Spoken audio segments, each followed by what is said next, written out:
tudo bem?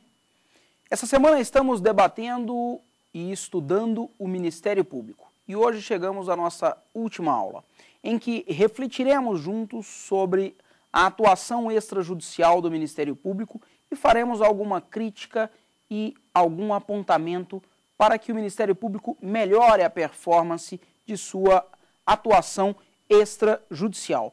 Meu nome é Carlos Vinícius Alves Ribeiro, sou promotor de justiça em Goiás, mestre e doutorando em Direito do Estado pela USP e professor de Direito Público na Universidade Federal de Goiás. O tema do nosso curso, portanto, é Ministério Público. E nessa última aula trataremos dos melhoramentos possíveis da atuação extrajudicial do Ministério Público. Nos acompanha hoje, em sala de aula, 3 alunos, o Eliseu, a Renata e o Josenildo. Devemos receber aqui perguntas dos senhores pelo e-mail saberdireito@stf.jus.br. Portanto, qualquer dúvida basta enviar para este e-mail no título, endereçando para o professor Carlos Vinícius ou para o tema da aula, para que possamos bem direcionar as perguntas dos alunos. Bom, vamos então relembrar um pouco a nossa última aula. Na última aula, passávamos em revista os instrumentos extrajudiciais de atuação do Ministério Público e sondávamos a existência de discricionariedade no manejo deste ferramental de atuação extrajudicial. E é chegado o momento de enfrentarmos, na aula de hoje, outros problemas na atuação extrajudicial do Ministério Público. A professora Maria Tereza Sadek, professora de Ciências Políticas que se dedicou ao estudo das atribuições do Ministério Público, narrou que uma das melhores coisas que o Ministério Público tem a seu dispor é o chamado poder de agenda. E o poder de agenda tem uma ligação muito forte com aquilo que vimos na aula passada, a discricionariedade na atuação extrajudicial do Ministério Público.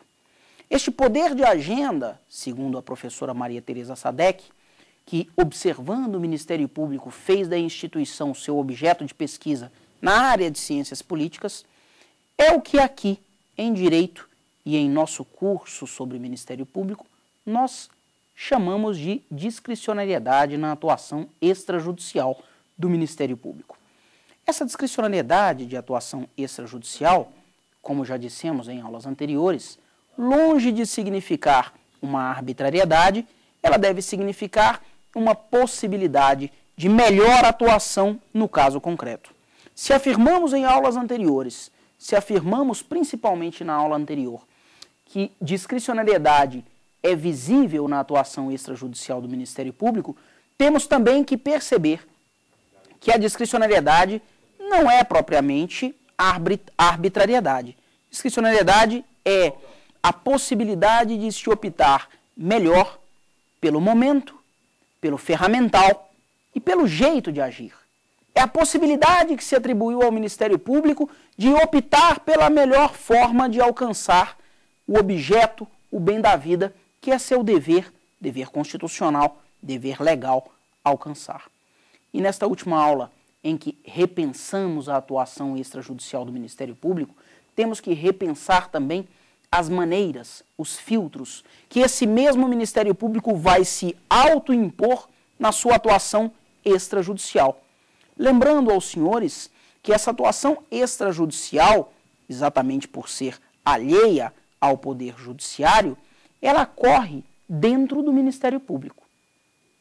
A solução de eventual problema, a garantia de eventual bem da vida, é feito, como já dito em aulas passadas, internamente, no Ministério Público. E isso significa que não haverá controle? Não, não significa. Há controle na atuação extrajudicial do Ministério Público. O controle, inclusive, ele há na própria instituição. O Conselho Superior do Ministério Público tem, dentre suas atribuições, o dever de fiscalizar a atuação extrajudicial dos promotores, dos procuradores. Há ainda outros controles possíveis, como veremos no final da aula de hoje. Mas antes disso, como é que um membro do Ministério Público, ao receber uma gama enorme de atribuições, ao receber ferramenta para bem cumprir as suas atribuições, como é que o membro do Ministério Público elegerá ou manejará essas ferramentas de forma adequada? Temos que lembrar uma coisa, temos que lembrar sempre de um fato. Na tutela de interesses de massa, na tutela de interesses meta-individuais, na tutela de interesses coletivos, não há um único interesse público. Há vários interesses públicos. Há vários interesses que eventualmente serão conflitantes. E a grande magia, a grande inovação e o melhor deste ferramental extrajudicial do Ministério Público é o fato dele poder trazer na balança todos os interesses que estão em jogo diante de um caso concreto. E para isso nós já vimos exaustivamente os instrumentos de que dispõe o Ministério Público. Durante o manejo desses instrumentos, eu proponho que o membro do Ministério Público faça também a filtragem, faça a aplicação de determinados filtros diante de cada caso. O primeiro filtro da atuação do membro do Ministério Público é a legalidade, base de todo o sistema jurídico. A legalidade, aquela do 37, que determina ao agente que haja. O primeiro limite de atuação do Ministério Público na sua atividade extrajudicial, portanto, é a legalidade do 37. É a sondagem de qual a norma jurídica que me atribuiu competência. O que ela me atribuiu? O que eu devo fazer? E mais que isso, como dissemos em aula anterior, legalidade não é possibilidade de agir. Legalidade é dever de agir. É manejo de função. É exercício de função. O primeiro filtro, portanto, da atuação extrajudicial do Ministério Público é a própria legalidade. O segundo filtro de atuação extrajudicial do Ministério Público que eu proponho aos senhores é a interdição de arbitrariedade. Obviamente que o mínimo que se espera de um agente do Ministério Público é que ele não seja arbitrário. Até porque, e tratamos disso durante essa semana, o Ministério Público não surgiu por acaso. O Ministério Público ganhou atribuições, ganhou respeito durante vários anos de história no Brasil. E durante todo esse período, se há algo, muito recentemente, que o Ministério Público se empenhou, foi em romper com o arbítrio. Foi em romper com os sistemas arbitrários. E isso deu origem à Constituição de 1988, especialmente os artigos 127, 128 e 129 da Constituição. Essa vedação de arbitrariedade, ela diz muito proximamente com o manejo do inquérito civil público, por exemplo. Na Espanha, eles utilizam uma expressão chamada irregularidade caprichosa, que pode ser aplicada aqui. É de se perceber que, em algumas hipóteses, o membro do Ministério Público, ao manejar o inquérito civil público, ao utilizar aquelas ferramentas de que ele dispõe, ele pode ser irregular por algum capricho.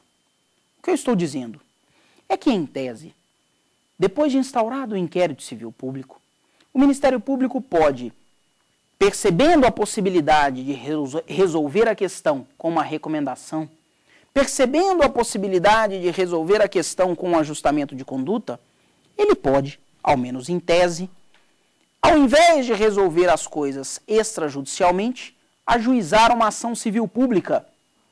E para quê? Para eventualmente imputar uma improbidade administrativa, por exemplo, a algum agente.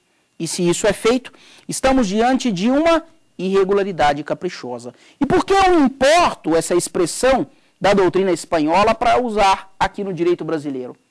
Porque, em tese, o Ministério Público pode, como vem reconhecendo a jurisprudência, fazer a livre opção entre ajuizar a ação ou recomendar ou chamar para um ajustamento de conduta. Mas se bem pensarmos, se a atuação do Ministério Público o coloca numa posição de parte imparcial, Se a atuação do Ministério Público obriga que o agente do Ministério Público pese não apenas o objetivo final que ele quer chegar, mas pese os interesses das partes que estão sendo investigadas, nós teremos uma obrigação de lesar minimamente ou de lesar o menos possível todas as partes ou todos os interesses que estão sob investigação em um inquérito civil. Portanto, o que eu chamo aqui de interdição à arbitrariedade ou de irregularidade caprichosa é o manejo de competências que são próprias do Ministério Público, que o Ministério Público tem, que ele não está sendo arbitrário a ponto de escolher elementos ou ferramentas que não é disposto ao Ministério Público.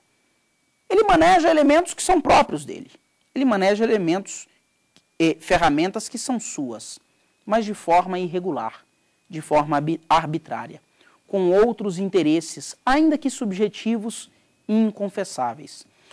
É claro que eu estou tratando dessa hipótese como ciência, como tese, e não trazendo nenhum caso concreto.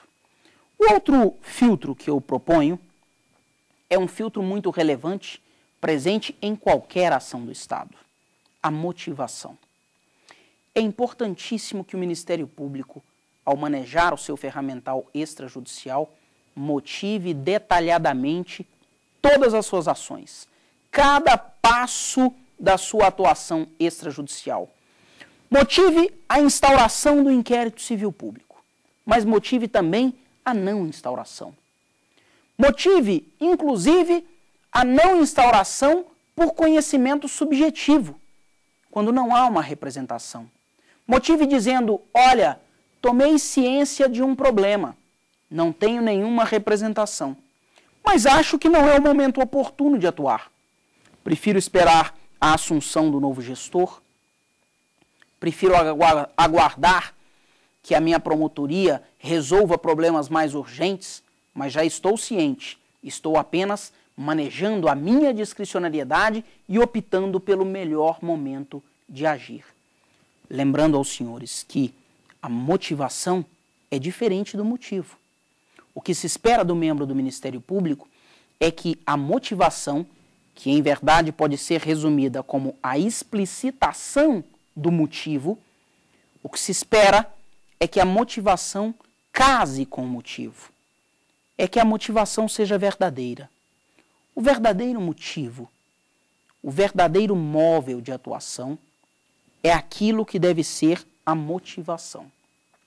É claro que estamos diante de uma situação em que o móvel pode ser inconfessável, isso em qualquer atuação do Estado. E podemos estar diante de um caso em que a motivação existe, a motivação é hábil, mas não é propriamente o motivo verdadeiro.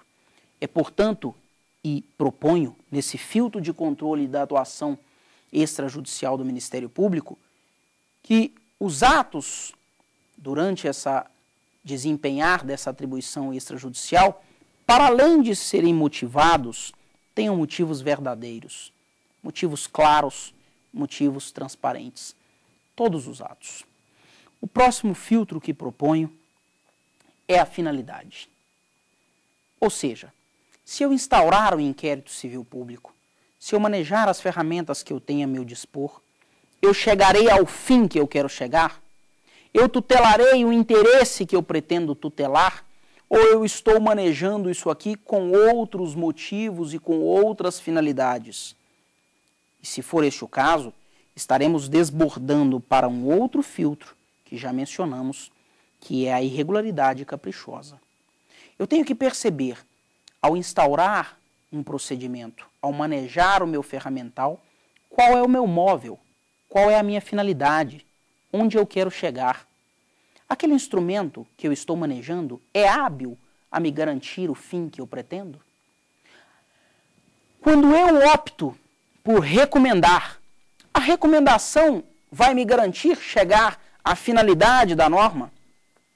A recomendação será viável para que o município, por exemplo, cumpra o seu investimento necessário na saúde? Ou não? Com esse instrumento, se eu não chego na finalidade, eu posso optar em seguida por um outro instrumento. um ajustamento de conduta, por exemplo. A finalidade é importante por um motivo. Quando eu detalho a finalidade do manejo desse ferramental extrajudicial do Ministério Público, eu tenho que ter em mente também a celeridade. E vejam, a celeridade não está apenas duração razoável de algum procedimento prevista mais recentemente na Constituição. Não. A celeridade e a racionalidade estão nas leis orgânicas do Ministério Público. Lá no artigo 27 da Lei Orgânica Nacional do Ministério Público está dito que o Ministério Público, ao se desincumbir de suas atribuições, ele deve zelar pela celeridade e pela racionalidade. Nós não tivemos tempo de trazer uma pesquisa mais aprofundada sobre a comparação de duração de tempo de soluções judiciais e não judiciais, judiciais e extrajudiciais, para conflitos de massa ou para interesses de massas. Mas eu posso garantir aos senhores, e parece ser de conhecimento público de todos, que o judiciário está afogado em trabalho, que o judiciário não é propriamente célere. E se não é célere, e o Ministério Público dispõe de ferramentas mais eficazes, ferramentas mais céleres, é obrigação do Ministério Público que atinja a finalidade que ele pretende atingir de forma célere e de forma racional.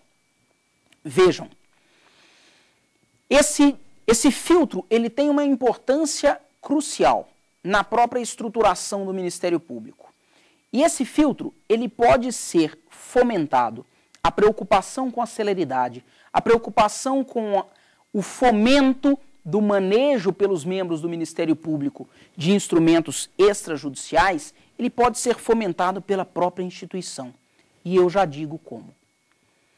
O membro do Ministério Público, ele está em uma carreira. E ele pretende ascender na carreira. Ele inicia os seus trabalhos em uma cidade pequena, em uma promotoria pequena, depois ele vai para uma promotoria ou para uma procuradoria maior, depois ele vai para uma especializada, e essa ascensão na carreira, ela se faz por dois modos, e isso está lá na Constituição. Ela se faz por merecimento ou por antiguidade, em listas alternadas. Portanto, vejam só, a Constituição, ao tratar da promoção na carreira do Ministério Público, ela não trouxe um detalhamento nem no artigo 127, nem no 128, nem no 129. Ao contrário, ela remeteu o Ministério Público ao artigo 93, lá do Poder Judiciário. Artigo 93, aliás, que foi muito recentemente reformado na Constituição. E esse artigo foi reformado no seguinte sentido. Ao se valorar o merecimento de um magistrado, ou ao se valorar o merecimento de um membro do Ministério Público, essa valoração será feita pelo desempenho. E a Constituição foi além. Na sua recente reforma, neste ponto específico, ela falou: desempenho significa duas coisas. Significa presteza e produtividade. O que a Constituição disse? Ela disse o seguinte: olha, promotor de justiça, olha, procurador, você quer ascender em carreira, portanto, você precisa ter desempenho. Desempenho significa volume de trabalho por tempo de trabalho. Significa maior produção em menor tempo. Significa máxima satisfação daquilo que te cabe tutelar em menor tempo. E esses critérios são objetivos, porque assim quis a Constituição. A reforma, inclusive, disse expressamente: a promoção por merecimento se dará por desempenho. Produtividade e presteza serão os critérios objetivos. Mais que isso, soma-se à produtividade e à presteza a participação de cursos ou em cursos. Vejam o que estou dizendo. A Constituição foi modificada para fomentar a celeridade, para fomentar a presteza. E em que sentido? No seguinte sentido: para além de uma norma presente lá no artigo 27 da Lei Orgânica do Ministério Público, que diz: o Ministério Público deve atuar de forma célere, a Constituição, ao ser alterada, disse: o Ministério Público ou o membro do Ministério Público evoluirá na carreira se ele produzir e se ele produzir de forma rápida. Ou seja, parece um fomento, parece mais um incentivo à celeridade. E por que está se dizendo isso? Porque ao escolher a ferramenta que será utilizada para tutelar determinado direito, para tutelar determinado bem da vida, ao escolher qual ferramenta ele vai tirar da caixinha, o membro do Ministério Público deve ter uma pauta em mente: a pauta da celeridade e da solução efetiva do litígio. Portanto, celeridade está na finalidade da atuação do Ministério Público. Ser célere é sua finalidade.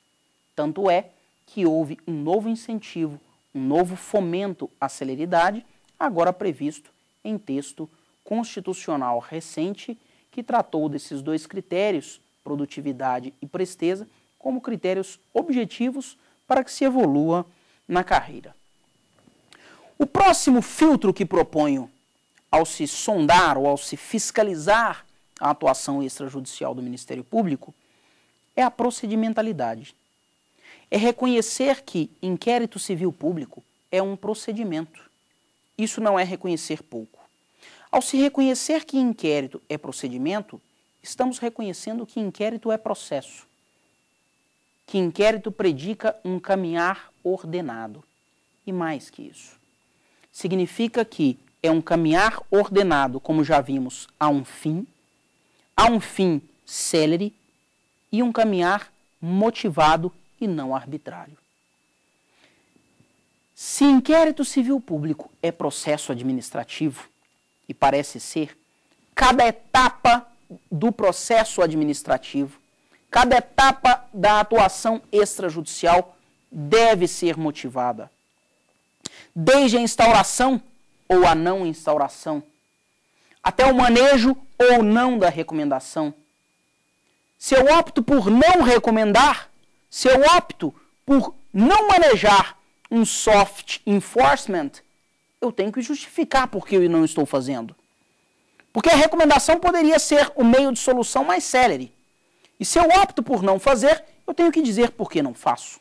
Eu tenho que dizer por que eu descarto aquela ferramenta e pego a próxima. Cada passo do inquérito é um procedimento e cada passo tem que ser motivado internamente. A motivação tem que ser interna em cada passo. Vejam, os filtros são entremeados. Só tem sentido eu reconhecer o dever de motivar se eu reconhecer previamente que aquilo é um procedimento, é um processo administrativo. Passível, claro, como já dito, de controle e como será afirmado mais adiante. Só tem sentido eu reconhecer que a atuação extrajudicial do Ministério Público é processo administrativo em que cada etapa deve ser motivada, se eu vislumbrar a necessidade de uma atuação célere, de uma atuação rápida, de uma atuação razoável. E aí já passo ao outro filtro que proponho. O inquérito civil e o manejo dos demais instrumentos extrajudiciais de atuação do Ministério Público, eles devem respeitar ao princípio da proporcionalidade.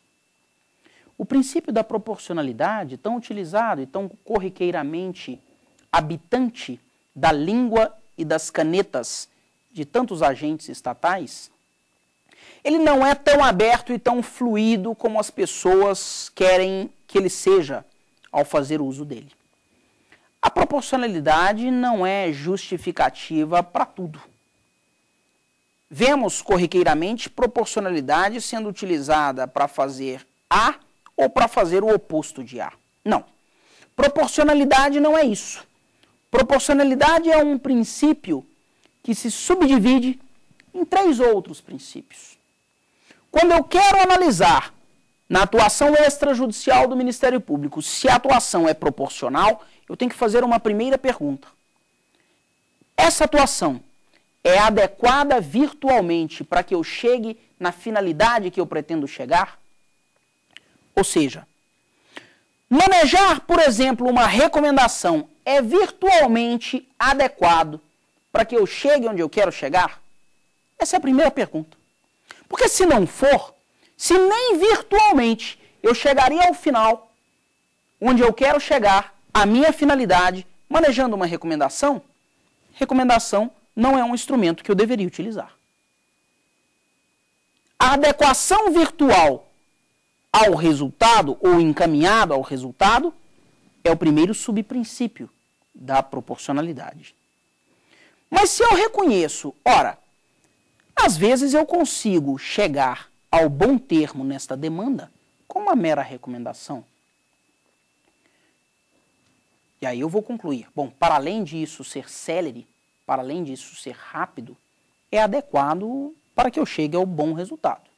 Portanto, a adequação virtual ao resultado, sendo o primeiro subprincípio da proporcionalidade, vai me encaminhar em seguida para o segundo filtro da proporcionalidade. E o segundo filtro da proporcionalidade é a mínima lesão ou a necessidade. É necessário eu utilizar essa ferramenta para que eu chegue ao resultado, ou eu tenho outro jeito de chegar ao resultado causando menos lesão? E aí nós podemos avançar em outra ferramenta. No seguinte sentido, se ao invés de eu manejar a recomendação, eu ajuizo uma ação, eu posso perguntar: a ação civil pública, portanto, eu estou descartando o meu ferramental extrajudicial, eu estou menosprezando o meu ferramental extrajudicial. A ação civil pública é apta, é adequada virtualmente para eu chegar ao resultado? Possivelmente a resposta será sim. Mas em seguida vem a próxima pergunta. Ela é a ferramenta menos lesiva? Ela é a ferramenta necessária? Obrigatoriamente eu tenho que ajuizar a ação? Ou eu posso usar os meus instrumentos extrajudiciais para chegar a um bom termo? E se eu concluir que eu tenho ferramentas menos lesivas inclusive para outra parte, menos lesivas para aqueles que eu quero ou aqueles que eu investigo. Se eu tenho ferramentas menos lesivas, que não são necessárias para chegar ao resultado, me parece que a minha atuação não é proporcional. E aí eu vou para o último subprincípio da proporcionalidade, que é a proporcionalidade em sentido estrito. E que significa o seguinte: pela proporcionalidade em sentido estrito, eu quero dizer que eu tenho que colocar na balança o mal em tese que eu causo e o bem em tese que eu pretendo causar. Aqui é uma ponderação verdadeira. Aqui apenas é que existe ponderação. Olha, será que se eu manejar um ajustamento de conduta, será que se eu ajuizar uma ação, eu estarei causando um mal maior do que o próprio bem que eu pretendo tutelar? E aqui será o objeto de ponderar, no caso concreto, entre uma ou entre outra opção. Portanto, neste filtro, nós sondamos dentro de proporcionalidade a adequação virtual ao resultado, a necessidade ou a mínima lesão e a ponderação de proporcionalidade em sentido estrito. E em seguida, eu proponho como filtro de atuação da atuação do Ministério Público um outro princípio que é muito recorrentemente utilizado como até sinônimo de proporcionalidade, ou um outro princípio que costuma ser maltratado pela doutrina e maltratado pela jurisprudência, que é a razoabilidade. A razoabilidade, que aliás não está prevista na Magna Carta de 1215, como rotineiramente a doutrina diz. A razoabilidade é um princípio que foi utilizado pela primeira vez em uma decisão judicial inglesa de 1948. Vejam, senhores, não estava prevista a razoabilidade em nenhuma Magna Carta e nem em nenhum instrumento jurídico ou norma jurídica anterior àquela decisão judicial. Naquela decisão judicial inglesa, que ficou conhecido como o caso de Wednesbury, não se discutia razoabilidade, se discutia irrazoabilidade. Ou seja, existia irrazoabilidade na decisão ou na tomada de decisão, colocava-se na balança se alguma decisão era ou não irrazoável. E naquele caso, irrazoabilidade estava ligada à arbitrariedade, à decisão arbitrária, à decisão injusta.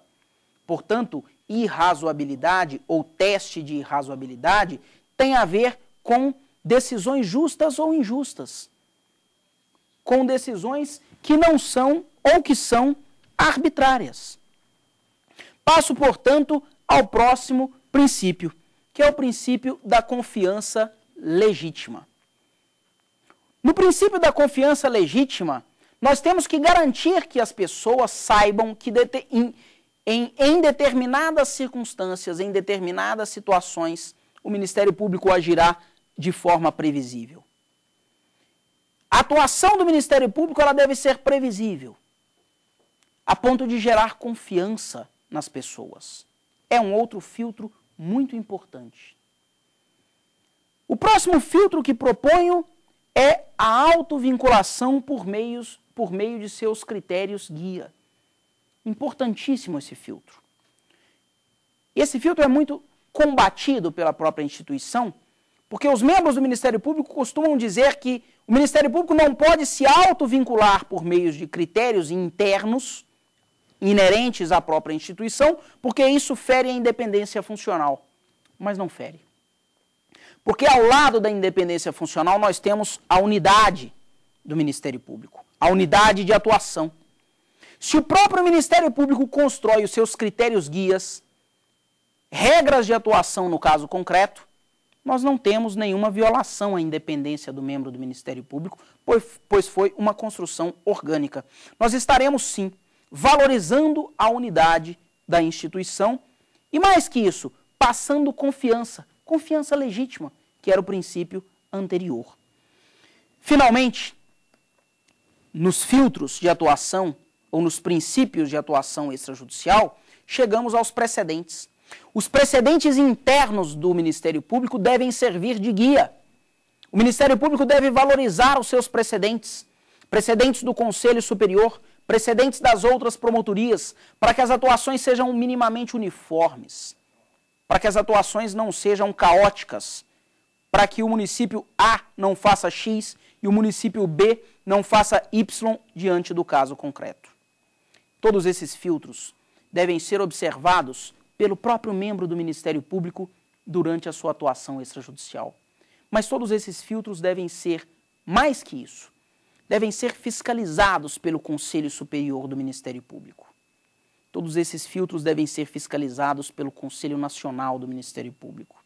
Todos esses filtros devem ser fiscalizados pelos cidadãos, por meio de representações.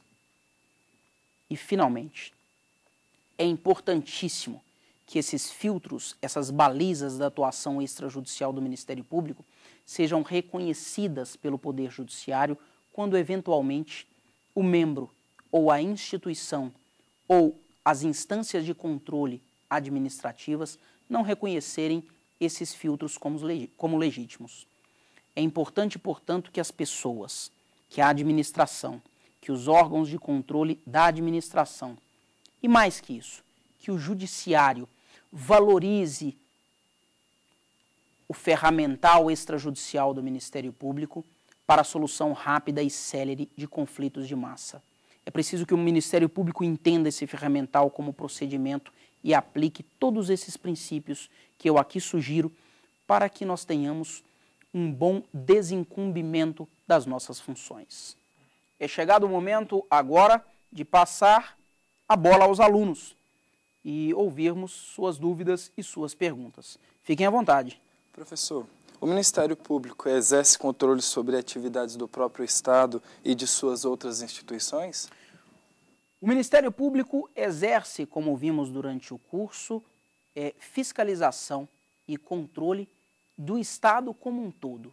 O Ministério Público controla a atuação legislativa, a atuação executiva e a atuação do próprio Judiciário. O Ministério Público controla a atuação do Estado na tutela de interesses que a Constituição e a legislação infraconstitucional atribuiu ao Ministério Público tutelar. Portanto, No desempenho de suas atribuições, o Ministério Público exerce controle amplo sobre as instituições, sobre os órgãos do próprio Estado. Mais alguma dúvida? Professor, existe controle sem medida? Essa é uma grande dúvida que assombra a doutrina administrativista, a doutrina de Estado. Em que sentido? Existe uma dúvida se controlar é apenas verificar o cumprimento do que está na norma diante do caso concreto, ou se controlar, para além de olhar para o caso concreto e olhar para a norma e comparar o cumprimento das duas coisas, é também a aplicação de uma medida. Que medida? Uma medida de correção, uma sanção, uma imposição.